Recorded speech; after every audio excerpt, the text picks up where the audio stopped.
Recebi uma pergunta aqui para falar um pouco sobre o trauma e também qual seria a relação com uma neurose, né? Acho que a pergunta era neurose obsessiva. Eu falei um pouco de neurose obsessiva num outro vídeo. Depois eu falo mais, eu tô meio resfriada esses dias, minha voz não tá muito boa para ficar falando. Mas o trauma, ele é um termo que é muito interessante, não tá aqui o livro, mas depois eu pego e mostro.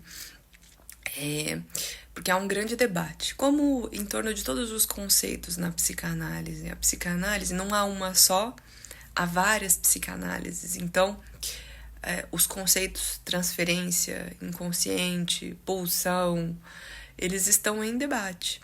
O que eles são, como a gente trabalha com eles. Isso a gente está constantemente trabalhando. A coisa que o psicanalista mais faz é estar com os pares discutindo teoria, pensando a nossa prática, a nossa praxis.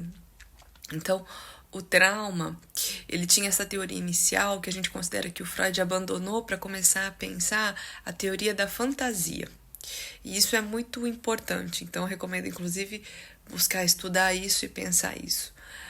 Ao longo da teoria, da teorização, o Freud continua esse debate com o Ferenczi, especialmente, porque o Ferenczi, ele reintroduz a teoria do trauma. Porque ele diz assim, que há casos em que sim, em que houve experiências traumáticas e que isso não é só algo do campo da fantasia. E que então isso vai inclusive exigir um manejo clínico diferente. O Ferenczi também é um ótimo autor para pensar isso, se te interessa a questão do trauma. E em cada autor, a gente entender como é que ele está usando e pensando o trauma, porque exatamente isso não é um conceito só. Geralmente se pensa como um excesso ali, impossível de simbolizar e que vai deixar marcas e questões. Mas é preciso estudar isso para cada autor. E só para terminar, me lembrei do Freud colocando, não lembro se era na análise terminável ou interminável, ou se era na questão da análise leiga. Acho que era na análise terminável e interminável, que ele coloca ali as questões que vão determinar o desenrolar de um tratamento psicanalítico, né? E ele coloca a intensidade do trauma como um deles.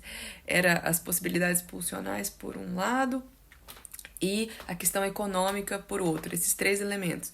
E a questão traumática, o tempo, a temporalidade, se isso foi algo ali muito precoce, e a inscrição e o lugar que isso pode ter na vida daquela pessoa. Então, que são esses elementos que ajudam a gente a ir pensando a direção de um tratamento e as possibilidades. Ou seja, muito tema de estudo e de pesquisa.